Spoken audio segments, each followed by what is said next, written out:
Okay, I am gonna turn it over to Dr. Kylie, and we are just thank you so much for the email originally that you sent me.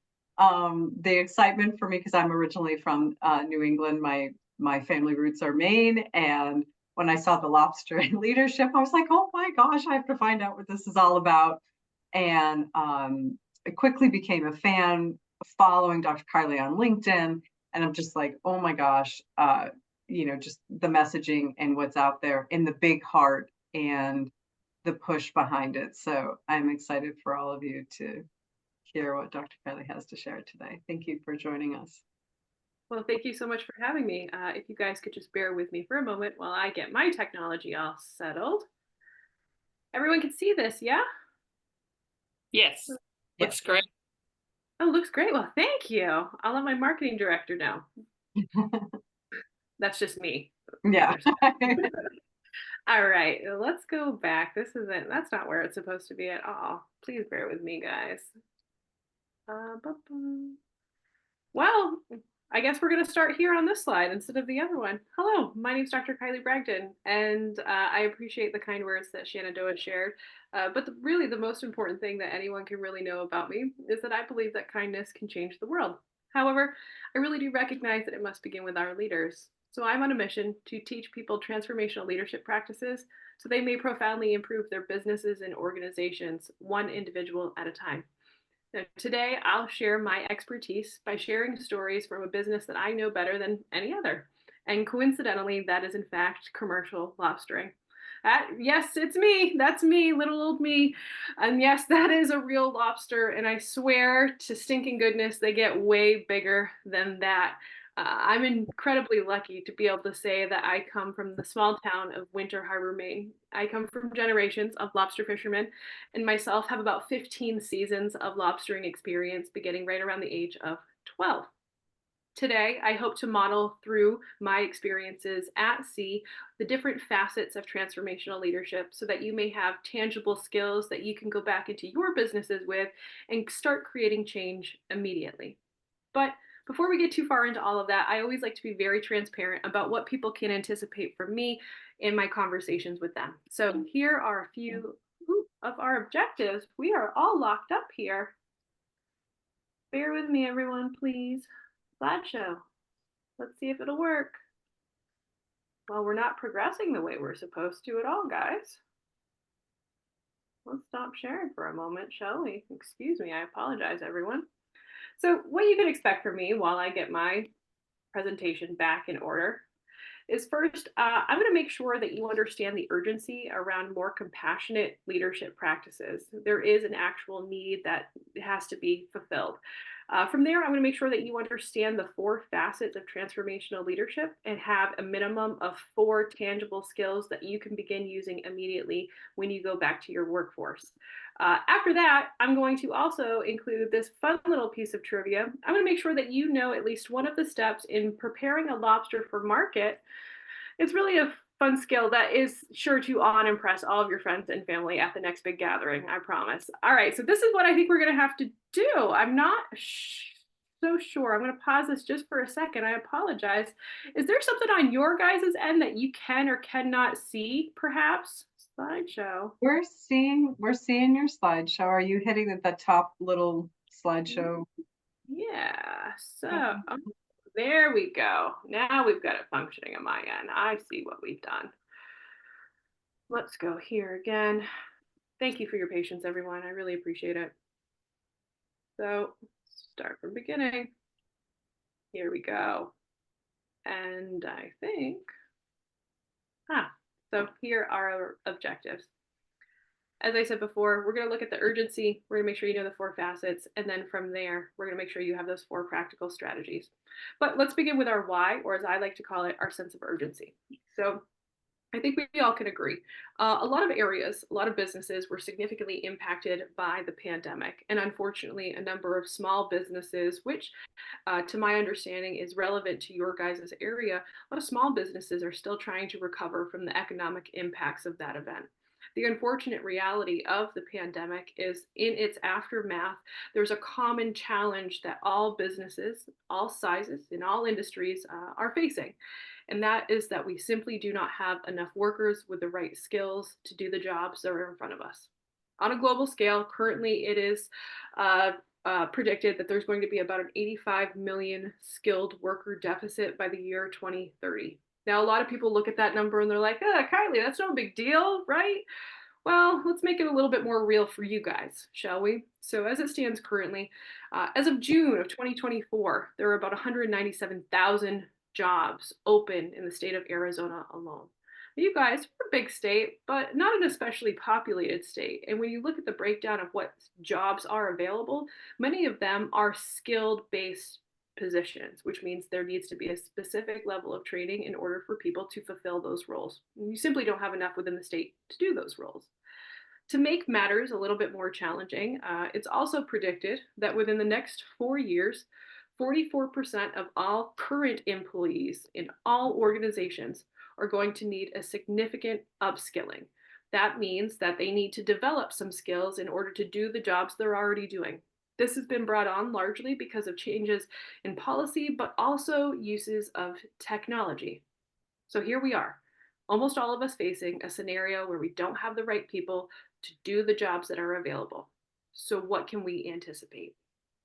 Well, we can anticipate that it's going to be put on the shoulders of our leaders to train the individuals necessary to do these jobs. Unfortunately, herein lies another challenge, as 80% of all companies are in fact reporting a leadership development gap. They don't have enough leaders as it is, and an additional 60% of all current leaders have never received any formal mentorship training. This idea of skill development hasn't been a priority when developing leadership skills. Oftentimes, the priority is put on budgeting or strategic planning, but this idea of helping people learn how to do things really hasn't been in the forefront of many people's minds. Now, as we see unnecessary chaos, confusion, and conflict in workplaces due to the lack of skill development, one unfortunate thing is happening time and time again, and that is people are leaving businesses. They're leaving jobs, and 57% of the time they're citing leadership as the reason why. And here we have our sense of urgency established. In order to remain competitive within a market, we need to make sure that leaders have the necessary skills to help develop their staffs in order to have people to do the jobs necessary to make their businesses function. Thankfully, that's exactly what transformational leadership does. And that's what we're going to talk a little bit about today.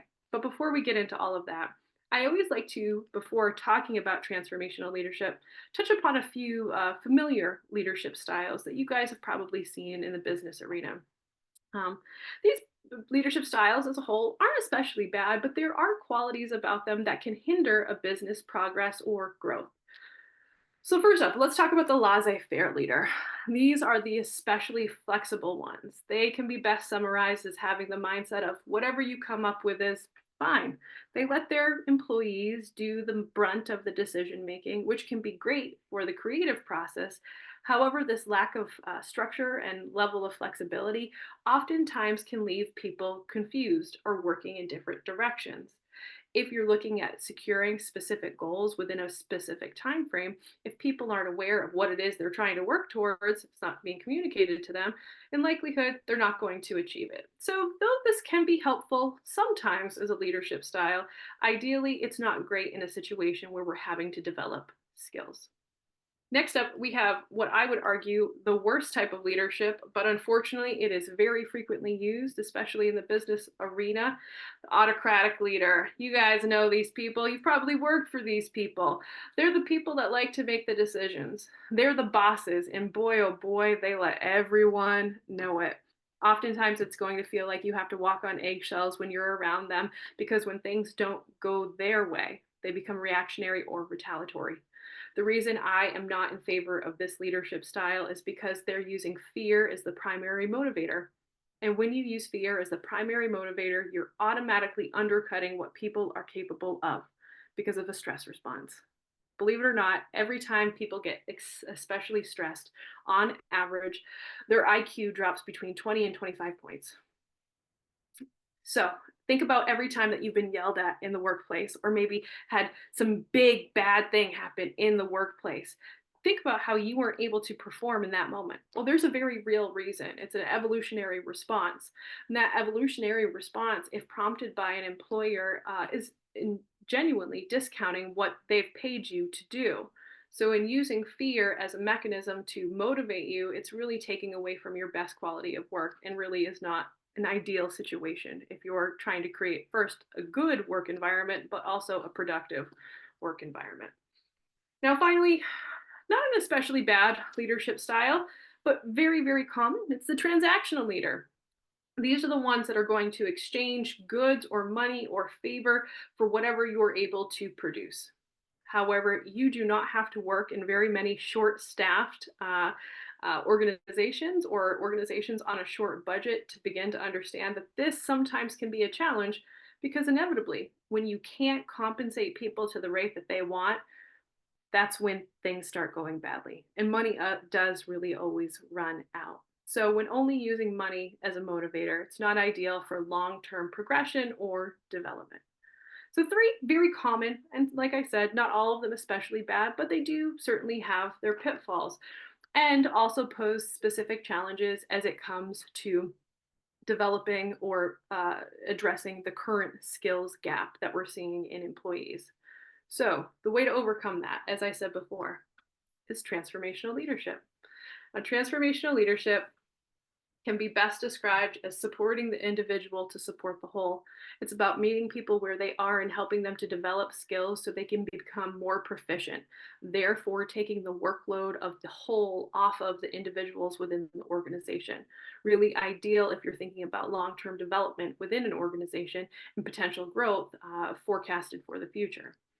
Now, transformational leadership is a little bit more complex as a leadership style because there are four primary facets which you work under. The first is inspirational motivation, then idealized influence.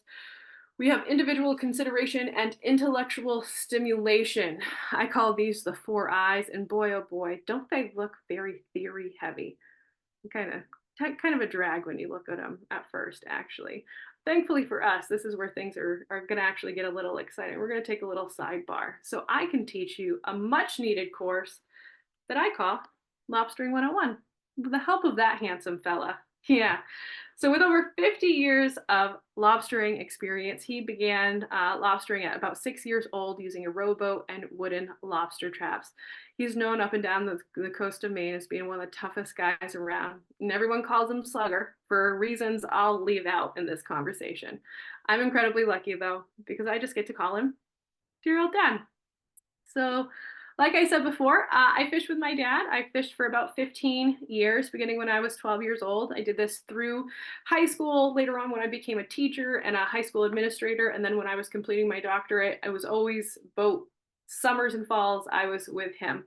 Now, I didn't know it when I was younger, but eventually when I was going through my doctoral studies, I began to realize that the way my dad actually captains a boat exemplifies the ideal facets of transformational leadership. We'll talk about those here in a few minutes, but here are a couple of things that I think are important for you to know about lobstering as a whole.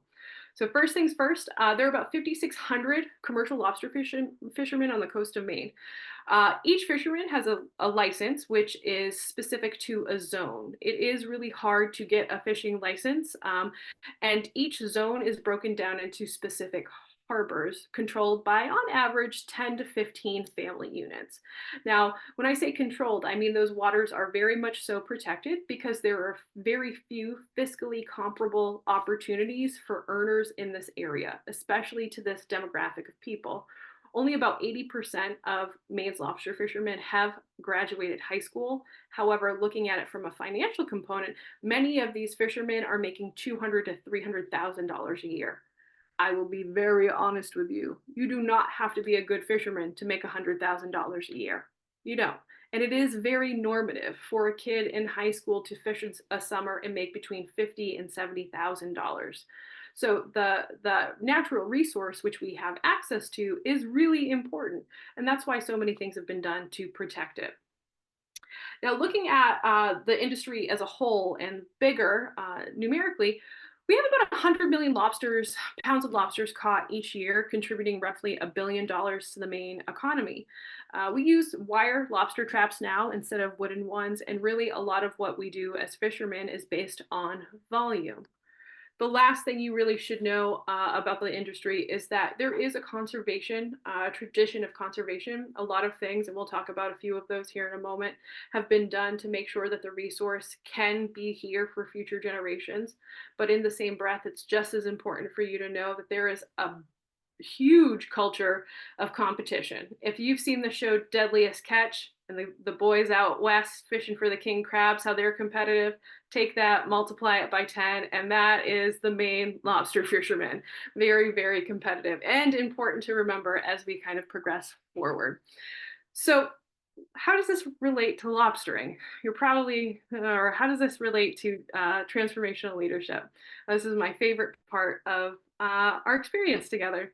Let's explore how I can take the things that I learned on the boat with that man and see how you can now model it in your organizations, okay? So we have our four eyes, right? Kind of heavy. Let's explore these through the eyes of a fisherman, though. So first up, we have inspirational motivation. Now, inspirational motivation is the idea that you are communicating your vision or your mission for your organization to your employees in a way that they can and want to connect with. Best summarized through the words of dear old dad as the key to navigation is knowing where you want to go. Let me tell you a little story. When I was growing up, it's, like I said, very competitive on the water, and every man in every harbor knows exactly what they're catching and everybody else is catching. And most people really care about those things. Now, the funny thing about my dad is he didn't really care much about how everybody else was doing. See, he had a vision that was really different. He wanted to make sure that he could catch more lobsters each year by fishing smarter. So let's see. That's a pretty easy way to communicate a vision, right? To catch more lobsters each year by fishing smarter.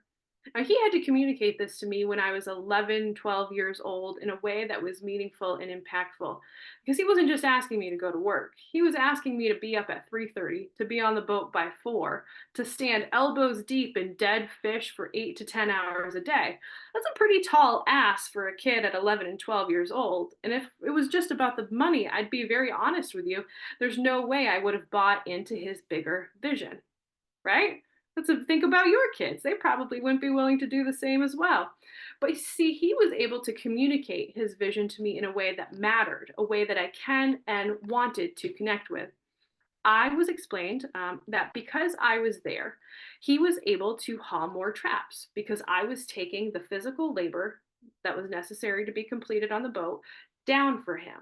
Even just by banding lobsters, just by baiting bait bags, I was contributing to his ability to haul more traps, therefore was able to fish more of those traps. So I understood what my role was in the scenario. The second portion of that was the why. Why was this important? How could I connect to it? Well, Dad also explained, yeah, the money was good, the money was important, but why was that money important? It was because each year the growing demands of raising a young family increased as my brother and I got a little bit older. So for us to fish smarter was to catch more lobsters, was to make more money for the family unit. So as a family, we had what we needed to be okay. And that made complete logical sense to me. And therefore, because I understood my role and understood how I could connect with it personally, was very willing to get up on that boat at 4 a.m. So just money won't necessarily do it, but sometimes when you connect with people on a personal level, it will. That's the difference between what we see as a transactional leader and a transformational leader. So how can you employ this inspirational motivation? How can you communicate your vision in a way that's meaningful to your teams? Well, here are a couple of quick tips. First up, you want to make sure that your goals are measurable. Remember, Dad said to me, well, we want to catch more lobsters each year by fishing smarter. Okay, well, that meant that we needed to know how many lobsters we caught every day, every week, every month. We tracked everything. And as things started to underperform, we'd move traps so we could catch more. Now, the same will be true about your staffs. They need to understand what exactly it is they're trying to achieve. if it's a certain number of units sold or installed or phone calls made, however you have income or revenue coming into your establishment, let them know how they're contributing to it. Therefore, in their minds, they can progress towards those strategic and specific goals. Next up, you want to make sure that once you have your vision or your mission established, the thing that you're trying to achieve that is measurable, you need to be regularly talking about it through team meetings and you need to discuss progress. I know very frequently when we're developing missions or visions, we like to use colorful language or trendy language, right? Those big words that we put up on a wall and sometimes forget about as we progress through the year. Well, in doing that, you're actually taking away from your team's capacity to fulfill those objectives. By having regular conversations about how everyone is doing, you're better able to adjust within the organization so as to better focus your efforts to meet the actual goal on hand. Every week, I knew how many pounds we had in comparison to what our total was desired to be. Every month, Dad and I talked about it, and we had these conversations regularly. So when it was made, decisions were made about having to haul longer or more traps. It made sense. When you're able to communicate progress to your teams, the bigger decisions will also make better sense. So the last thing that you can do to support this initiative is to make sure that when people are doing a good job, you celebrate how they're contributing to that. My dad had a real knack whenever it was pouring rain out after 2 or 3 days. He could tell I didn't want to be there, but he always knew those were the moments that he needed to give me a little extra praise to say, like, hey, kid, I see you. You're doing a really good job and we're going to get through this together. He was recognizing my accomplishments. The same will be said for your teams. If you take the time to recognize them, similar to how I was more willing to stand in the rain, they're going to be more willing to keep doing the work that they're doing. So make sure you're highlighting the ways that they are connecting to the overall goal and supporting those initiatives. So that's one eye. That seems a little bit more reasonable than originally presented, I think maybe. So let's talk about idealized influence. So you have first this idea of communicating a vision. The second portion of transformational leadership is about bringing that vision to life, and that is through your own behaviors. Now, idealized influence is best described in my father's words of if you're going to talk the talk, you better walk the walk. He'd finish that sentence off with a dia, but I'll leave that off for professional reasons here. So if you're going to talk the talk, you better walk the walk. Now remember, my dad's vision was to catch more lobsters each year by fishing smarter. So I was taught very early on that the smartest thing that you could do as a lobster fisherman is make the best use of the days available to fish. Now, in Maine, the lobstering industry actually is only really successful between the months of July and November. It's a very short fishing window. That's because this is when the great shed happens. So the lobsters lose their hard exteriors and replace them with softer, larger shells. Because they have to fill those shells up, they're very hungry, therefore very excited to get into the traps. But because it narrows the fishing window, that means you need to make the best of the days that are available. I will be honest, I have spent a lot of days in the rain and in the wind. I've spent 28 consecutive days in the fog. I've spent many days watching other boats not leave the harbor because the weather conditions were unfavorable. And I've spent even more weeks being the only boat being that went out for the entire week. Now, the reason that I bring this up is because through my dad's behaviors, by choosing to go out to haul when the weather was available, he was demonstrating how to fish smarter. But it didn't just stop on leaving the harbor or taking the time to go haul the traps. It was how we hauled the traps. We took into consideration every day how many lobsters we caught, the tide changes, the moon cycles, everything that we could collect for data as it related to the performance of each trap set so that we could change their location as was necessary. He demonstrated what it looked like to become a smart fisherman. Therefore, I became a smart fisherman. The same will be true about your staff. If you are making it a priority to be a timely organization or respectful organization or any number of target goals or visions that you have for your team, if you exemplify those behaviors, they themselves will take those behaviors on. As a leader, unfortunately, sometimes we are living in a bit of a fishbowl, but that's okay, so long as we decide to talk the talk and walk the walk. So a couple of actionable items that you can begin using immediately to improve your staffs. First up, you want to be consistent. Always demonstrate those core behaviors and values that you value and you communicate to your staffs. If you're going to be timely, for instance, if that's a core value for your guys' teams, then make sure that you are on time. If not being distracted is a core value, make sure you're not checking social medias and emails during team meetings. Give people the focus where you are telling them to put their focus, because as soon as you demonstrate something that doesn't align with what you've communicated, it's giving them a free pass. And that's something that you don't want to have to go back and correct long term. Next up, you want to make sure that you're displaying transparency in your communication and decision-making process. It's really important to remember as a leader that oftentimes we come from different experiences, different levels of knowledge. So sometimes the things that we do, even with the best intentions, can be interpreted differently to other people. As a leader, it's our responsibility to communicate those decisions when it's appropriate in a way that's sensitive to other individuals, because you have to have them on your team. If they can understand why you're moving forward in a certain way, and again, can connect with it, they're going to be more willing to move forward. So when people ask those questions, do your best to not get upset. Don't feel like you're being challenged, but remember, you're just having them try and buy into the process as a whole. And the last one is probably my favorite lesson that I had to learn as a young leader, probably also the most challenging one, was make sure you show vulnerability by admitting when you do something wrong. It is a reality. Unfortunately, nobody is perfect, and sometimes you don't have enough information or experience to make the right decisions. But what you can do is always admit when you're wrong and do your best to correct those actions. So when you yourself maybe do something that doesn't align with the talk that you've been talking, make sure when you can change that walk to better align those two.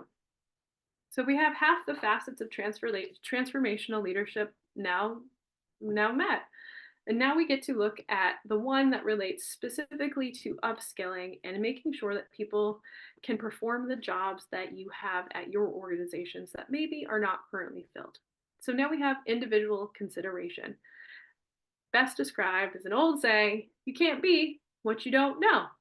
Now, I'm actually going to take this quick moment to teach you something about the lobstering industry, but also teach you something about upskilling your staffs.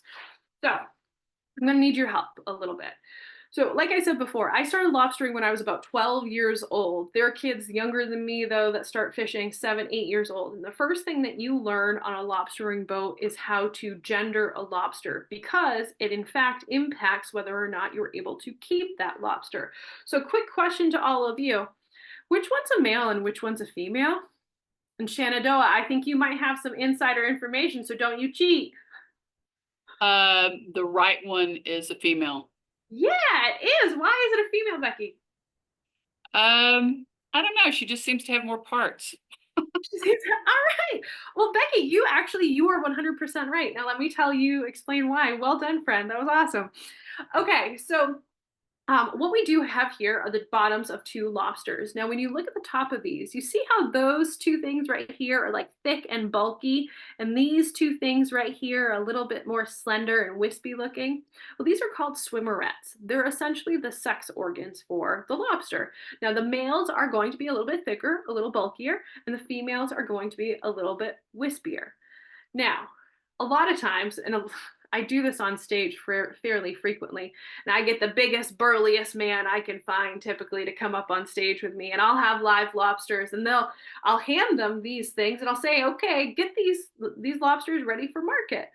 And there's an air of confusion. People don't know what to do, even though frequently a 10, 11-year-old kid knows what to do. Now, here's the point that I'm trying to make with this example. Just because you might have the information or your supervisors might have the information to do a task, a role, a responsibility within your organization, it doesn't necessarily mean that everyone does. And because perhaps everyone has different learning capacities or learning styles, it's really important that we take the time to connect with individuals one-on-one to make sure that they have the skills necessary to do the jobs within your organizations. Right now, we're facing a significant skills gap. 70% of all employers cannot find people with the right skills, but that doesn't mean those jobs need to be left unfilled. What it does mean at a level that we might have to start making compromises as to what core understandings people need to know. And then we need to do our best to help build the skills necessary so people can perform. On a boat, the first thing I would do would be to teach them how to gender a lobster, just like I showed you. Now, it might be different within your organization, but the way in which you would teach that behavior is going to be exactly the same. Now, this is your key to upskilling. It's a three-step process, and everyone really in a management role should be familiar with this structure. So whenever working with a new employee, you could be teaching them how to gender a lobster, band a lobster, build a lobster trap, or maybe put an email together, maybe fill an order, maybe answer a phone, whatever it might be, whatever skill that is desirable. You're always going to begin by modeling exactly what the behavior is. A lot of time is wasted by organizations and by leaders when they just say, go ahead, this is how you do it, and just give that one explanation. The unfortunate reality is less than 30% of individuals are actually auditorial processors.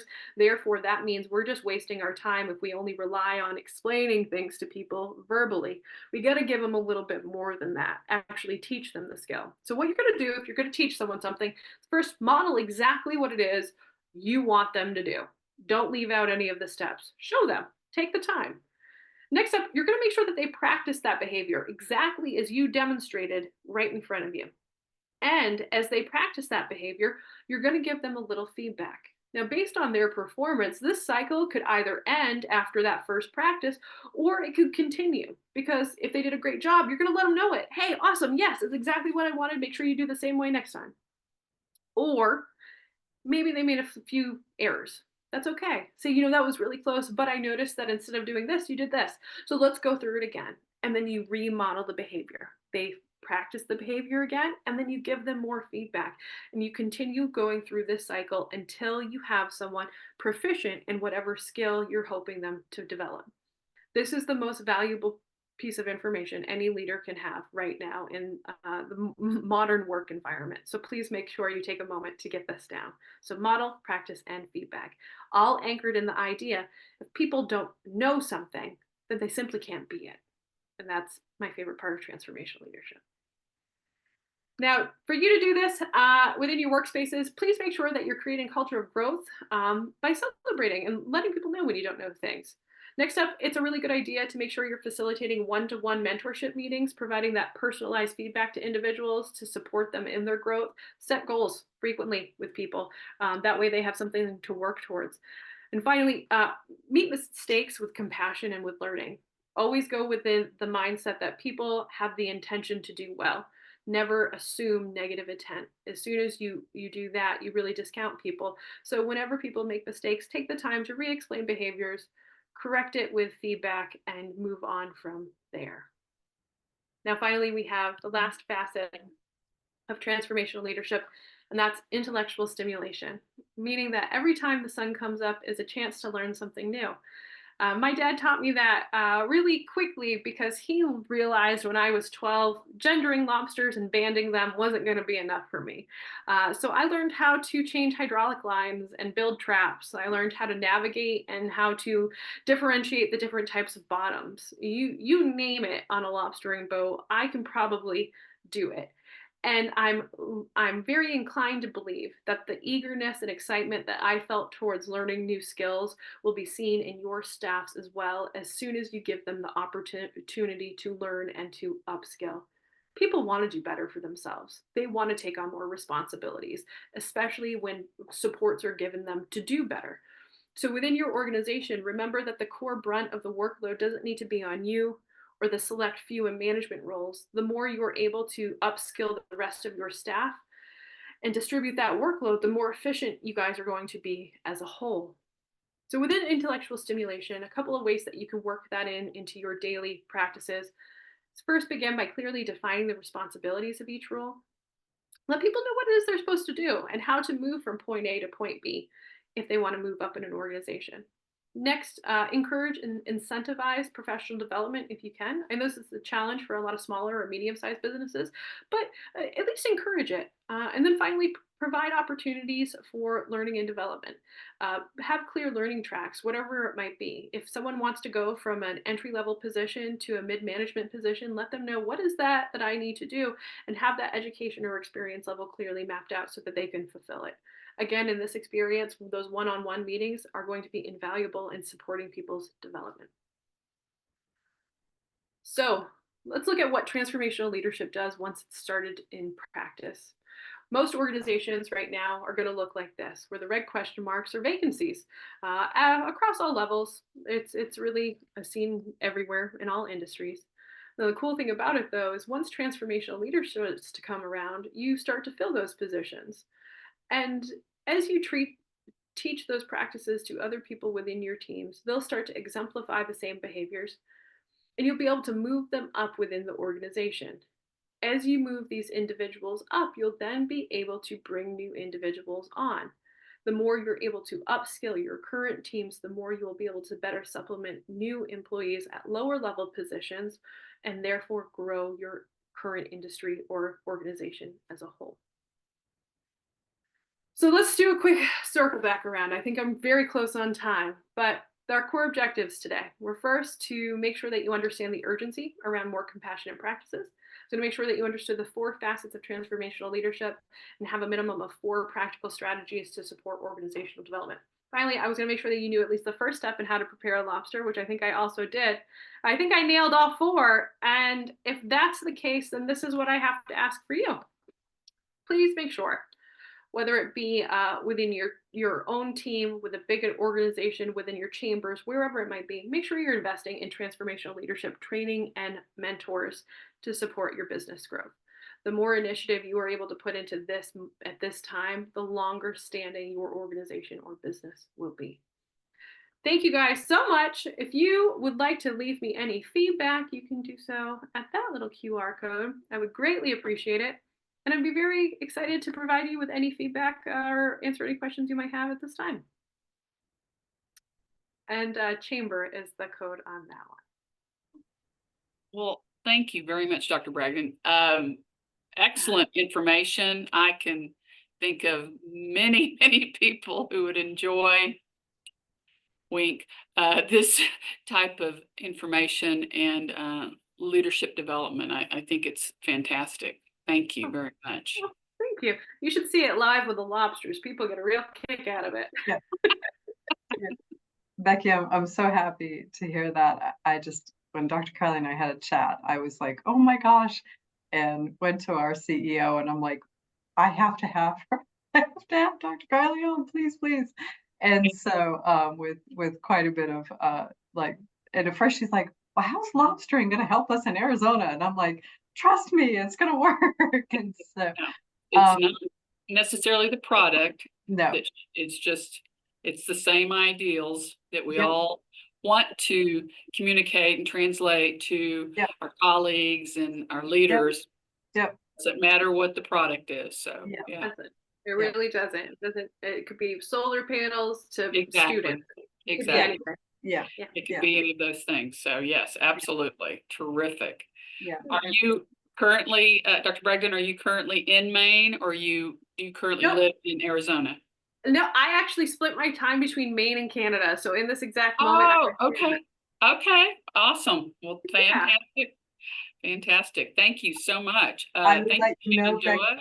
Yeah, you're so welcome. I'll let you know. Sedona Chamber. And if you can share, I don't know if Dr. Bragdon's okay with sharing. I just would like for Ruth Ellen, our center director, to have a peek at it. I think it would be a good program and training session for a lot of our business leaders. And of course it addresses, I think, a gap in the information that we are trying to convey to businesses as they grow or launch. I just feel like you addressed quite a few points that have kind of garnered the industry, whether you're a small business or large business even, especially as you mentioned after the impact of the pandemic. So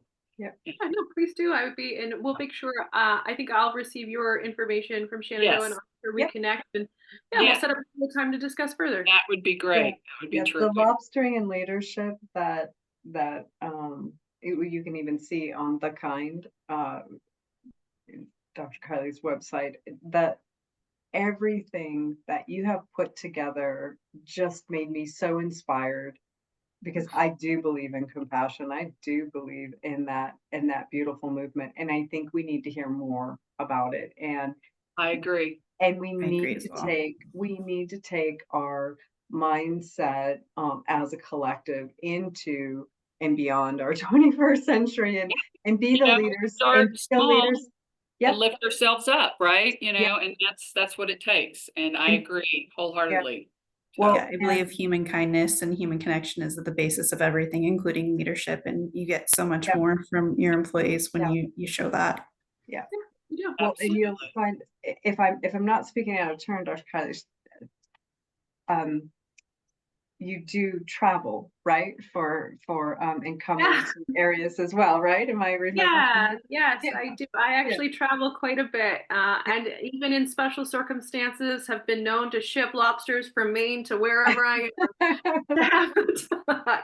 Yeah, and I would love to see more collaboration with more partners across North America in general. I do a lot of work everywhere, and the more opportunities I have to have that in-person connection, because that's really what this is about for me. This is about connection, and by making strong connections, I know that we're able to better support each other and our businesses, and that's vital for everyone right now. So yeah.